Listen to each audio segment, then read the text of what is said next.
everyone. Welcome in my YouTube channel Wi-Fi Success Classes.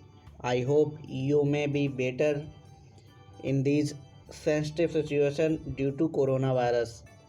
This is ultimate class for everyone in which will be discussed some form important fact and knowledge for everyone, and also how can get to 70 and 70 marks in class 12th in biology exam and otherwise CBSE board और इसके अलावा जो है आपका चाहे वो UP board हो।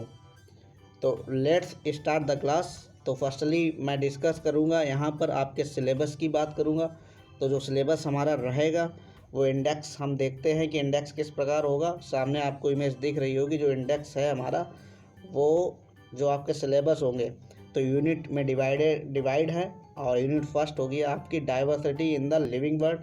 जो भी आपकी विविधता रहती है लिविंग वर्ल्ड में, वो चैप्टर जो भी आपका रहता है, इसमें आपका चैप्टर रहता है first the living world, second is the biological classification जिसमें आपका प्लांट किंगडम है और एनिमल किंगडम है। आपका जो सेकंड यूनिट है, सेकंड यूनिट में आपकी structural and organisation in plant and animals, जो भी आपका स्ट्रक्चरल संरचना जो होती है आपकी पौधों की और जंतुओं की, उससे संबंधित जो यूनिट है उसके चैप्टर्स क्या रहते हैं। आपके जो चैप्टर रहते हैं वो है आपका 5 chapter morphology of flowering plant. ठीक है, आपका जो फ्लावरिंग प्लांट होते हैं जैसे एंजियोस्पर्म, उसकी एनाटॉमी होगी। जैसे आपका फिजियोलॉजी हो गई, फिर एनाटॉमी हो गई, फिर आपका स्ट्रक्चरल ऑर्गेनाइजेशन इन एनिमल, जो भी आपकी स्ट्रक्चर संरचना जो हो गई उसकी जंतुओं की जो भी संरचना होती है वो आपका रहता है इसमें आपका यूनिट में। ठीक है, फिर आपका रहता है यूनिट थर्ड आपका जो है यूनिट थर्ड में आपका सेल स्ट्रक्चर एंड फंक्शंस रहते हैं इसमें। ठीक है, इसमें चैप्टर्स जो आपके हैं cells the unit of life. फिर चैप्टर 9 रहता है आपका बायोमॉलिक्यूल्स, और आपका chapter 10 cell cycle and cell division.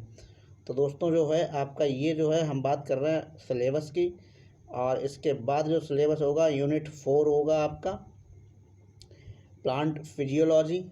Unit 4 में आपकी प्लांट फिजियोलॉजी होगी। इसमें चैप्टर आपका रहेगा transport in plant, minerals, nutrition, photosynthesis in higher plant, और फिर उसके बाद रहता है आपका respiration in plant, plant growth and development, जो आपकी प्लांट फिजियोलॉजी होती है। ठीक है, वो चैप्टर आपके इसमें इन्वॉल्व हैं। फिर इसके बाद आपका यूनिट 5 आपका ह्यूमन फिजियोलॉजी होगा। ह्यूमन फिजियोलॉजी में आपका डाइजेशन एंड एब्जॉर्प्शन होगा।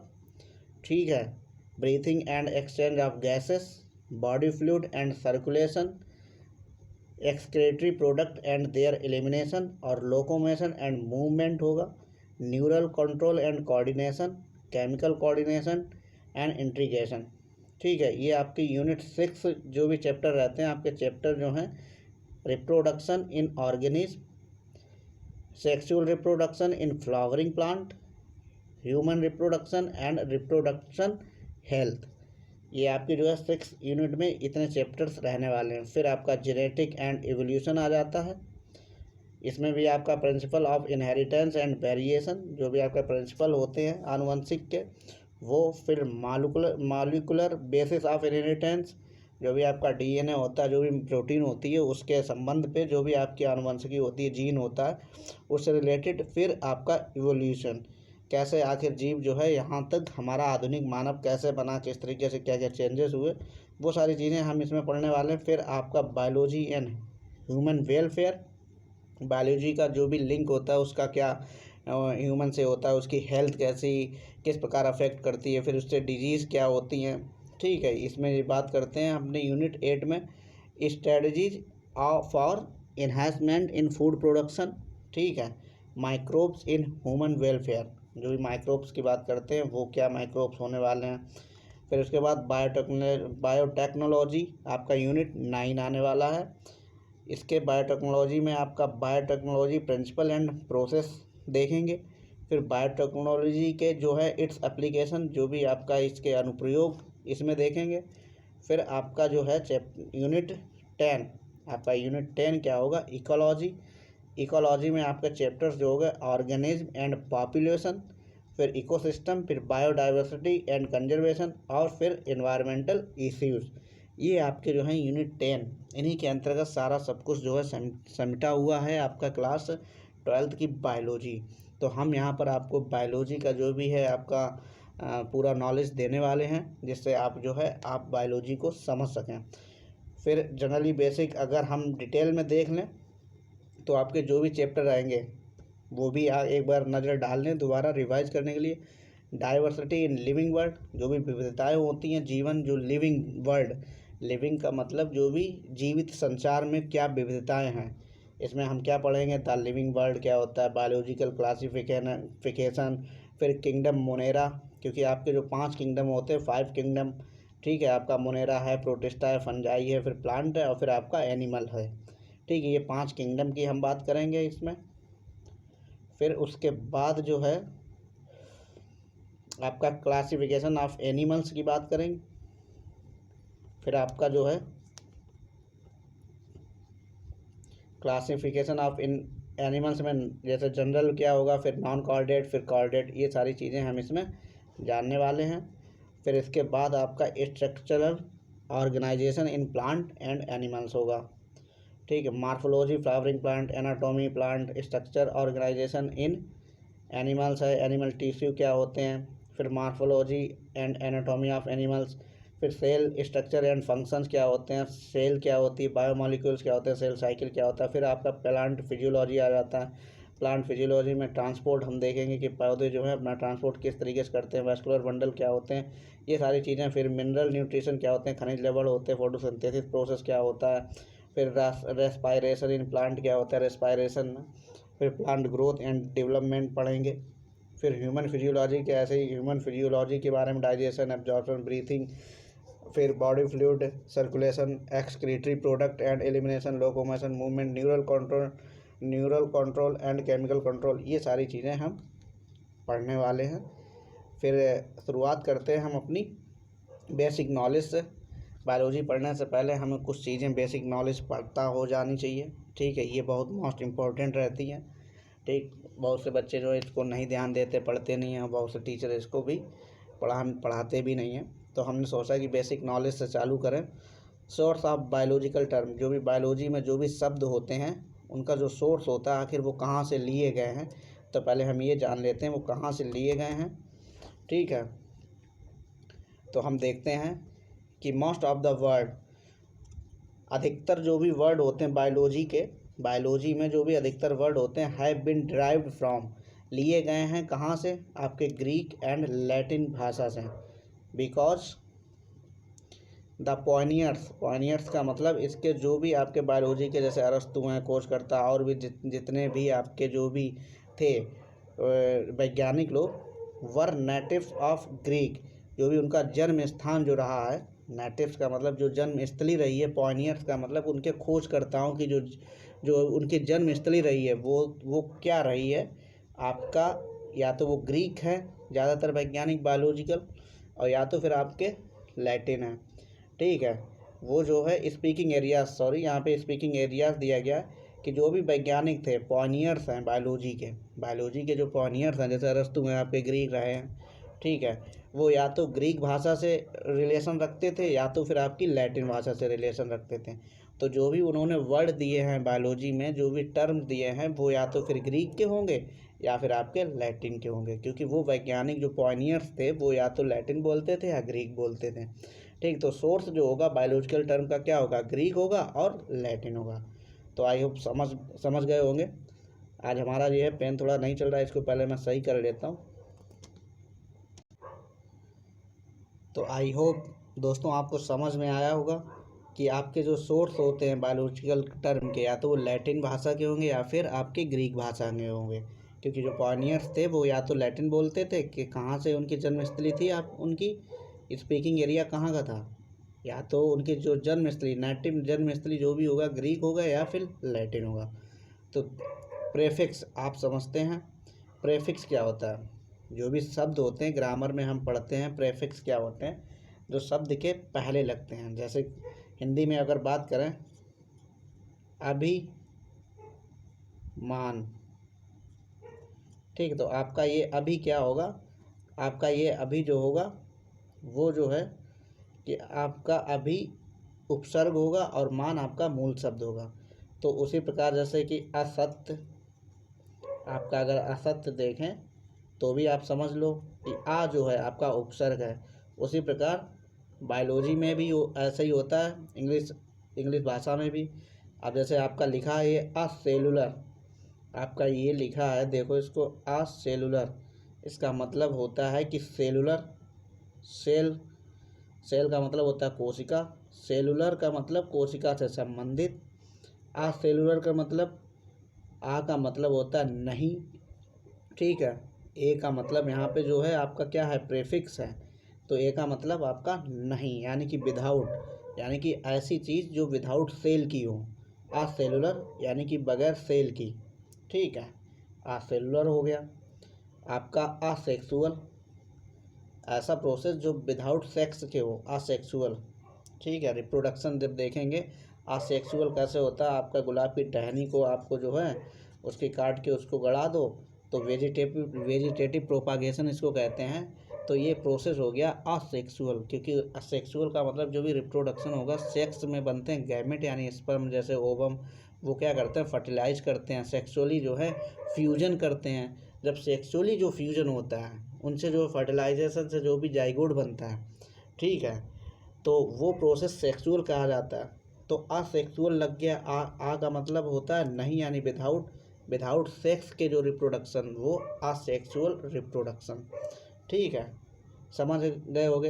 अमॉर्फस, अपना नेक्स्ट शब्द देखते हैं आपका अमॉर्फस, आ का मतलब विदाउट और मार्फस का मतलब होता है आपका आकार।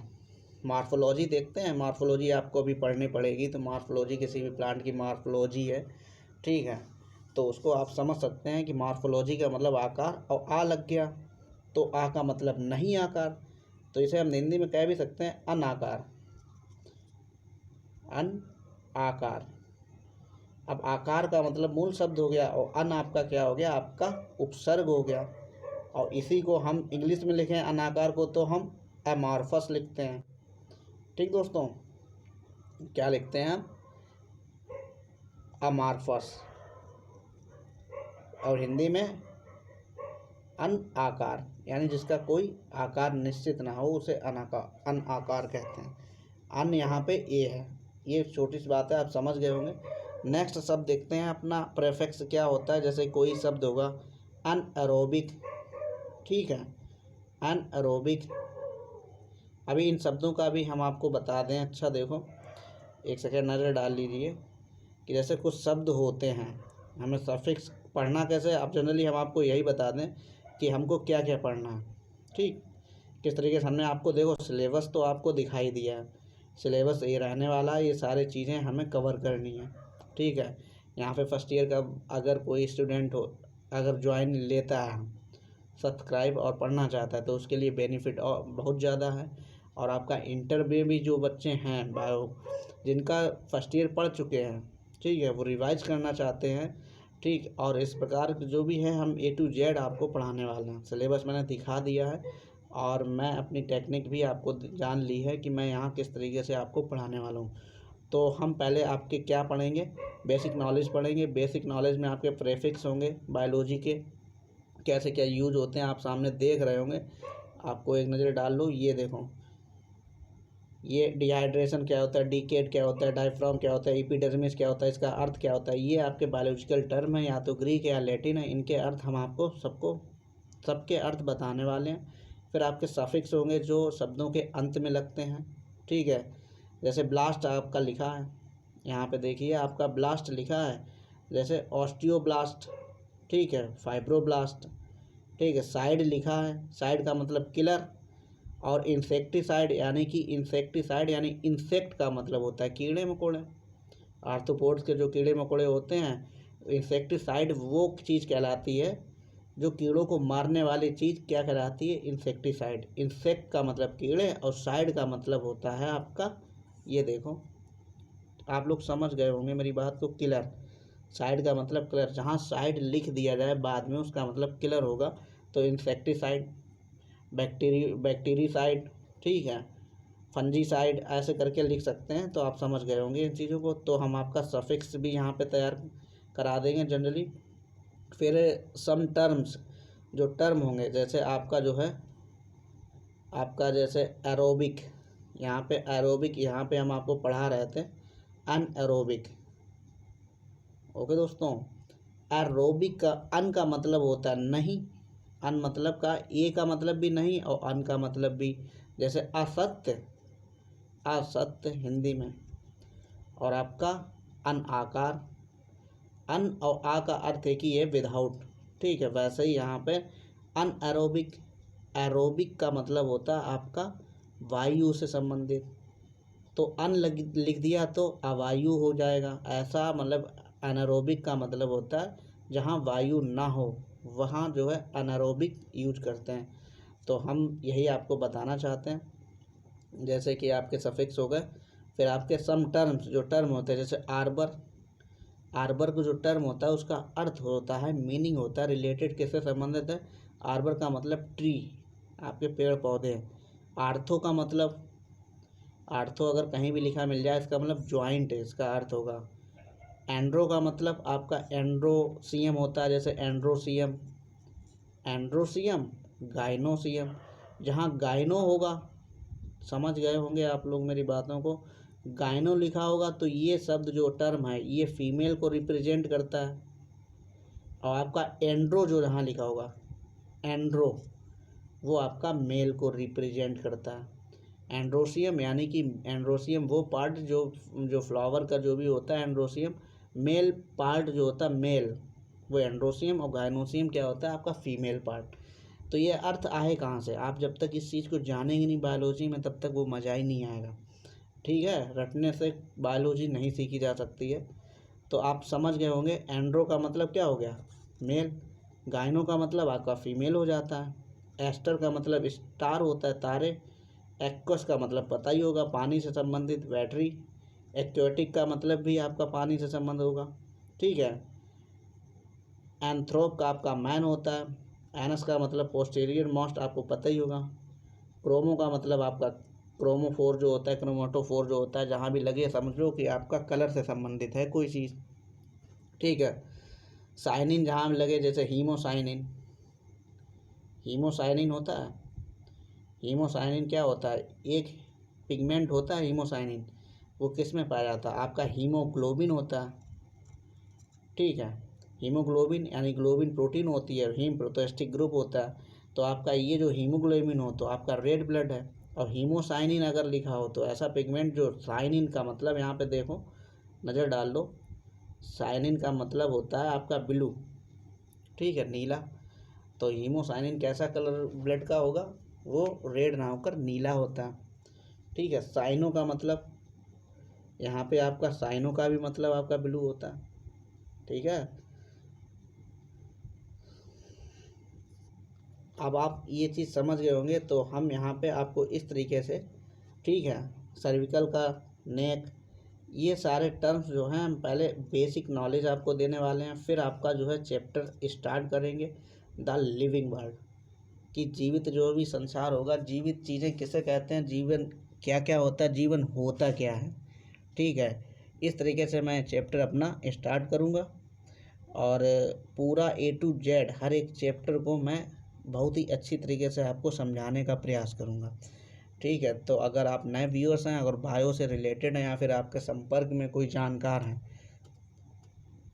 तो उन्हें जो है अपना जो चैनल है उसको शेयर कर दें, ताकि वो लोग जो है कुछ यहाँ पर सीख सकें। हम नहीं चाहते, ये नहीं कहते हैं कि बहुत कुछ सीखें, लेकिन हमें ये पता है, कहना पड़ता है, ठीक है, कि कुछ सीख लें, क्योंकि बहुत से तो वीडियो ही नहीं देखेंगे, ठीक है। तो क्योंकि यहाँ डिजिटल बोर्ड है नहीं, अब यही डिजिटल बोर्ड होता तो थोड़ा प्रेजेंटेशन जो है अच्छा हो जाता। तो कोई बात नहीं, समझ में आना चाहिए, नॉलेज बढ़नी चाहिए दोस्तों। तो हम ये चैप्टर पहला द लिविंग बर्ड इस तरीके से चालू करेंगे, और ये सारा चीज़ आपको, एक एक चीज़ आपको समझाऊंगा, मैं बताऊंगा, जिससे आपको सब कुछ समझ में आने वाला है यहाँ पर, ठीक है। फिर यहाँ पे आपका जो है लिविंग एंड नॉन लिविंग में जो भी है डिफरेंस पहले चैप्टर से हम स्टार्ट करेंगे। तो अपना क्या है, हम चला रहे हैं अभी इंट्रोडक्शन। ये पहला वीडियो है बायोलॉजी क्लास 12th का। क्लास 12th की जो बायोलॉजी है ये पहला वीडियो है। इसमें हमने आपको सिलेबस बताया, क्या क्या पढ़ना है, ठीक है, किस तरीके से पढ़ना है वो भी बताया। तो बेसिक नॉलेज की हम बात कर रहे थे। सोर्स ऑफ बायोलॉजिकल टर्म समझ गए हैं। तो अपना शब्द असेक्सुअल भी समझ गए, अमार्फस भी समझ गए। अमार्फस जहाँ भी लिखा हो तो इसका मतलब क्या होता है, आ मतलब नहीं, मार्फस का मतलब आकार, अमार्फस का मतलब अनाकार, जिसका कोई आकार निश्चित ना हो, ठीक है। अबायोटिक आपका ये भी लिखा, अबायोटिक, आ का मतलब विदाउट यानी कि नहीं, बायोटिक का मतलब आपका जैविक, मतलब बायोटिक का मतलब जीवन से संबंधित। तो जीवन से संबंधित जो चीज़ें होती हैं उन्हें हम बायोटिक कहते हैं। और आ लगा दिया तो विदाउट जीवन, अबायोटिक। जैसे बायोटिक अब इकोलॉजी में आपने पढ़ा होगा छोटी क्लासेस में, बायोटिक और अबायोटिक, जैविक और अजैविक पदार्थ क्या होते हैं। जैविक आप समझते हैं जिसमें जीवन होता है, अजैविक जिसमें जीवन नहीं होता, सूर्य है, पानी है, मिट्टी है, ये अजैविक हैं। तो अबायोटिक का मतलब विदाउट जीवन, ओके। अनएरोबिक यहाँ लिखा है अनएरोबिक, एन का मतलब नहीं, एरोबिक मतलब वायु से संबंधित। अनएरोबिक ऐसा स्थान जहाँ पर वायु ना हो। एनेमनियोट, एनेमनियोट क्या होता है, अन माने नहीं, और ये है एमनियोट। एमनियोन एक तो होता है, एमनियोन से बना है जिन जीवों का विकास एम्ब्रियो की सहायता से होता है। एमनियोन क्या है कि जिन एमनियोन, एमनियोन एक गर्भ से संबंधित टर्म है, जिन जीवों का विकास एम्ब्रियो से होता है, ठीक, जिन जीवों का विकास एम्ब्रियो से होता है उनको हम एमनियोन कहते हैं। एमनियोन गर्भाशय में एक एमनियोन जो भी है आपका टर्म यूज होता है, ठीक है। तो आपको पता होगा एमनियोन किसे कहते हैं, प्लेसेंटा किसे कहते हैं। तो जिनका भी विकास एमनियोन यानी कि आपका इससे होता है, एम्ब्रियो से। एमनियोन का अर्थ कि जिनका विकास जो है एम्ब्रियो से होता है उसे एमनियोन कहते हैं। और ये लिखा है एनेमनियोन, अर्थात पहले एमनियोन किसका विकास आपका एम्ब्रियो से होगा, आपका जैसे बर्ड है, मैमल्स हैं, रेप्टाइल्स हैं, ठीक है, इनका जो विकास है एम्ब्रियो से होता है। और अन लिख दिया यहाँ पे, अन एमनियोट यानी ऐसे जीव जिनका विकास एमनियोन से ना हो, ठीक है, समझ गए। एमनियोन से ना हो यानी कि आपका एम्ब्रियो से ना हो, यानी कि जिन जीवों में आपका एमनियोन ना पाया जाता हो उन्हें हम एमनियोट कहते हैं, वो जीव एमनियोट कहलाते हैं, ठीक है। एन एमनियोट आप समझ गए होंगे इसका अर्थ, एन एमनियोट, ठीक है। फॉर एग्जांपल में हम आपको बता सकते हैं एन एमनियोट का मतलब जैसे कि जिनका एम्ब्रियो से विकास ना हो, जैसे आपके मछलियाँ हैं, मेढक हैं, ठीक है, ये आपके जो होते हैं एन एमनियोट, इनके गर्भाशय में जो भी एमनियोन नहीं होता है, इनका विकास एमनियोन और एम्ब्रियो से नहीं होता है, ठीक, आप समझ गए होंगे। और इसके बाद जो है एन एस्थेटिक, आपका एन का अर्थ,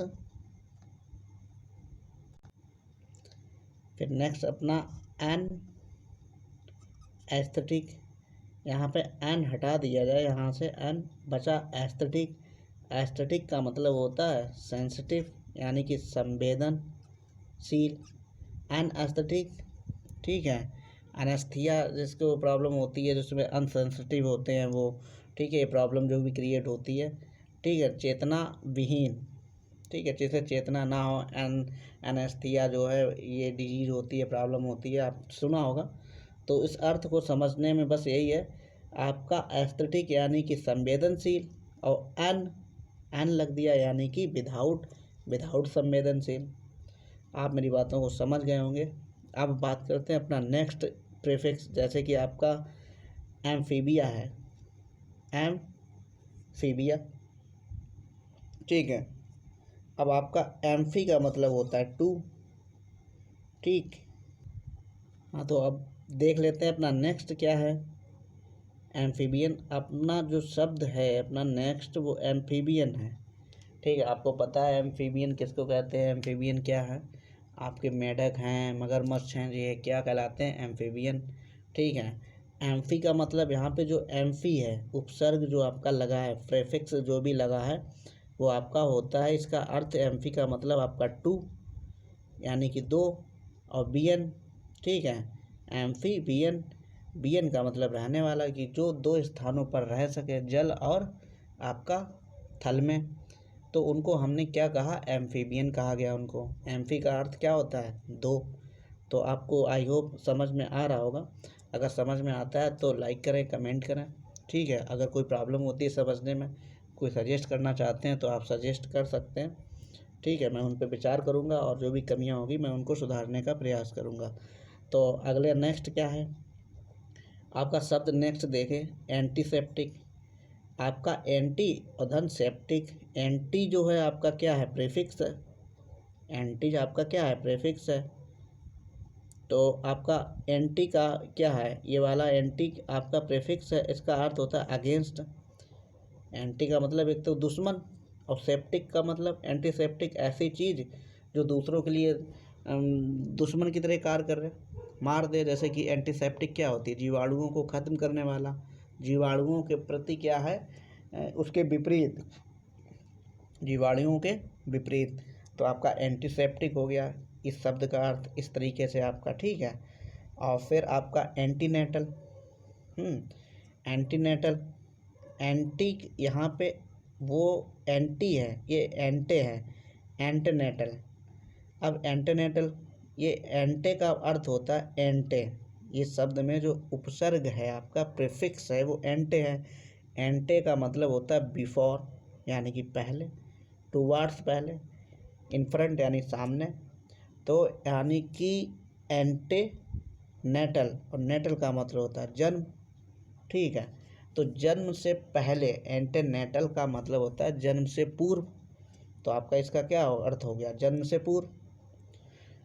हम इसलिए आपको बता रहे हैं कि ये शब्द आपके मोस्टली यूज होंगे अगर हम इनका अच्छे से अर्थ जानते हैं। जैसे अबायोटिक, असेक्सुअल, एमार्फस इजी हैं तो समझते हो, एनारोबिक रट गया है इसलिए समझते हो, एनामनियोट इसे भी रटोगे क्या। ठीक है, एनास्थेटिक इसे भी रटोगे, एम्फीबियन आपका रट गया है, तो क्या, एंटीसेप्टिक ये भी रट गया है, एंटीनेटल इसे भी रटोगे क्या। ऐसे ढेर सारे शब्द होंगे, कितना क्या कुछ रट सकते हो। तो जनरली हम इनको अर्थों को जब समझ लेंगे तो ये रटने की ज़रूरत नहीं पड़ेगी। ठीक है, अभी तक क्या है, एड्रिनल। एड्रिनल का मतलब क्या समझते हैं, ये ग्लैंड है उसका नाम रख दिया, लेकिन इसका नाम ऐसे नहीं रख दिया। एड का अर्थ होता है नियर यानी कि पास, और रीनल, यहाँ पे जो रीनल होता है आपका गुर्दा। किडनी, किडनी के पास जो है वो है एड्रिनल। समझ गए होंगे, रीनल के पास एड, रीनल, एड का मतलब जुड़ना, रीनल का मतलब गुर्दे से यानी किडनी से, जो गुर्दे से किडनी के पास है उससे जुड़ा है उसको कह दिया एड्रिनल, और लास्ट में वो ग्रंथि है तो उसे ग्लैंड कह दिया। ठीक दोस्तों, आई होप समझ में आ गया होगा आपको। आपका एंटीनेटल, जन्म से पूर्व, एड्रिनल यानी कि ग्लैंड होती है एड्रिनल, लेकिन किसके पास, किडनी, रीनल के पास जो ग्लैंड होती है उसे एड्रिनल कहते हैं। आर्ची, आर्ची जो है आर्चियोलॉजिस्ट। ठीक है, अब आर्चियोलॉजिस्ट क्या होता है आप समझ गए होंगे।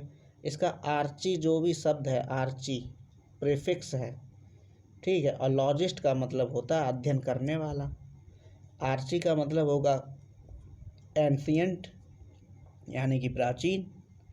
तो प्राचीन का जो अध्ययन करता है, प्राचीन का जो अध्ययन करता है उसे कहते हैं हम आर्चियोलॉजिस्ट। ओके, आर्चियोलॉजी वैसे ही सेम वैसे ही है, लॉजी का मतलब होता है अध्ययन, और आर्ची का मतलब प्राचीन, यानी प्राचीन चीज़ों का जो भी अध्ययन कहलाता है उसको हम आर्चियोलॉजी कहते हैं। समझ गए दोस्तों, ऐसे आप समझ गए होंगे कितना इम्पोर्टेंट चीज़ हम आपको बता रहे हैं। अब नेक्स्ट एर्बोरियल। एर्बोरियल अब रट लो ऐसे ही कि एर्बोरियल जो भी होते हैं पेड़ पर रहने वाले जीव होते हैं। देखो आर्बर, जो आर्बर होता है इसका प्रीफिक्स क्या है आपका एर्बर।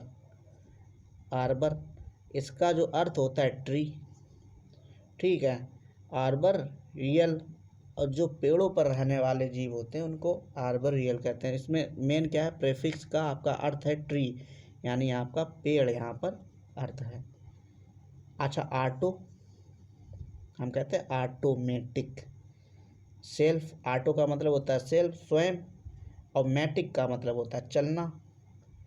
तो वो चीज़ जो स्वचालित हो, ऑटोमेटिक यानी स्वचालित, खुद अपने आप अपना रिमूव, अपना चलने का जो भी प्रोसेस है वो खुद मैनेज कर ले, ऑटोमेटिक, ठीक है। यहाँ पे देखो बाई सेक्सुअल, बाई का मतलब दो यानी ट्वाइस, सेक्सुअल का मतलब सेक्स से संबंधित। तो बाई सेक्सुअल होता है कि यानी कि मेल और फीमेल जो भी पार्ट होते हैं पौधे में एक ही जगह, यानी दोनों चीज़ें होनी चाहिए मेल और फीमेल, उसे बाई सेक्सुअल कहते हैं, ठीक है। इसी प्रकार साइक्लोस्टोम, साइक्लोस्टोम उन जीवों को कहा जाता है जो रिंग के समान है, क्योंकि साइक्लो का अर्थ होता है सर्किल, रिंग, ठीक है। साइक्लो का अर्थ सर्किल या अथवा रिंग। तो आपका साइक्लोस्टोम क्या हो गया, तो साइक्लोस्टोम वो हो गया जो रिंग से समान हो। तो ऐसे जीव जो रिंग से रिलेटेड हों, रिंग का मतलब रिंग के समान हो। तो जैसे लैम्प्रे एक मछली होती है लैम्प्रे, एक होती है हैग फिश, ठीक है। आपने नहीं देखा तो इंटरनेट पे आप देख सकते हैं, लैम्प्रे और हैग फिश को देख सकते हैं, वो सर्किल के समान मछलियाँ होती हैं, ठीक है। उन्हें हम साइक्लोस्टोम कहते हैं, ठीक है। ऑर्डर उसका साइक्लोस्टोमेटा, ओके, समझ में आ गया होगा। अच्छा देखो सिफेलोथ्रॉक्स, आपको देखो सिफेलोथोरैक्स, आपका सिफेलो का मतलब होता है हेड, आपका जो प्रीफिक्स होता है सिफेलो का मतलब आपका क्या होता है, हेड। इसका मतलब जो होता है हेड का मतलब होता है आपका गले से कमर तक का भाग, ठीक है, गले से कमर तक का भाग। सिफेलो थोरैक्स, थोरैक्स आप इसको समझ गए होंगे, सिफेलो थोरैक्स हेड, गले से, और आपका देखो एक सेकेंड आप समझ नहीं पा रहे होंगे, सिफेलो यहाँ पे जो शब्द लिखा है सिफेलोथोरैक्स, इसका क्या अर्थ होता है, आपका ये अर्थ होता है कि सिफेलो का अर्थ होता है आपका हेड यानी कि सिर, और आपका जो हेड सिर होगा, सिर, और आपका थोरैक्स, आपका जो है थोरैक्स नीचे का हिस्सा, गले से कमर तक का हिस्सा, इसका मतलब पेट। तो सिफेलोथोरैक्स किसे कहते हैं, आपने मकड़ी देखी होगी, ठीक है। मकड़ी को आपका क्या होता है, एक हेड होता है जरा सा, और उसका अपना इतना पेट होता है, और कुछ होता क्या, और टांगें यहीं से जुड़ी होती हैं। तो जो जो होते हैं स्पाइडर, जो भी आपके मकड़े होते हैं, उनको हम सिफेलोथोरैक्स कहते हैं, ठीक दोस्तों। आई होप समझ में आया होगा, फिर भी कुछ कमी रही हो तो पहली क्लास है दोस्तों, ठीक है। और ये मैं टिपिकल चीज़ें आपको बता रहा हूँ थोड़ी, और हमें कभी पढ़ने को नहीं मिली थी जब हम इंटर में पढ़ते थे, इसलिए थोड़ा सा पहली क्लास की वजह से हो सकता है कहीं मिस्टेक हो सकती है, तो नो प्रॉब्लम। नेक्स्ट जो भी अपना चैप्टर वाइज पढ़ाएंगे तो उसमें कोई प्रॉब्लम नहीं होने वाली है, क्योंकि मैं आपको ये ऐसी चीज़ें दे रहा हूँ जो सिस्टमेटिक ढंग से किसी चीज़ से जुड़ी नहीं है, ठीक है। आपको सिफेलोथोरैक्स, एम्फीबिया है, एबोरियल है, ठीक है, बाइसेक्सुअल है, ये सारी चीज़ बायोलॉजी के जो भी जितने भी टर्म आते हैं उनको मैं आपको सिखा रहा हूँ। तो वीडियोज़ काफ़ी दोस्तों बड़ा हो जाता है, और वही फिक्स 35 मिनट का वीडियो मैं रखता हूँ, क्योंकि 35 मिनट के ज़्यादा जो है वीडियो देखा नहीं जाता है दोस्तों। तो आई होप आपको समझ में आया होगा, और अगर अच्छा लगता है तो वीडियो को लाइक करें, शेयर करें, और चैनल को सब्सक्राइब अवश्य करें, ठीक है। और अपने जो भी जान परिचय में हो उनको आप शेयर कर सकते हैं वीडियो को, कि मैं यहाँ पर आपकी बायो की क्लास मैं रेगुलर करने वाला हूँ। कभी कदार अगर छूट भी आती कोई बात नहीं, लेकिन वीडियोज़ जो है रेगुलर अपलोड किए जाएंगे। तो दोस्तों तो मिलते हैं अपने अगले वीडियो में। ठीक है, स्वस्थ रहिए और ऐसे ही आप जो है वीडियो देखते रहिए, सीखते ज़रूर रहिए। ठीक है, सीखना तो लाइफ टाइम का प्रोसेस है, तो सीखते रहिए। और इसी के साथ जो है हम कहते हैं बस अपना वही हमेशा की तरह, thanks for listening, thanks for watching. ठीक है, कि आप मेरी बातों को सुना और आपने देखा भी कुछ जो भी आपको दिख रहा है। तो thanks for listening and thanks for watching. मिलते हैं अपने अगले वीडियो में।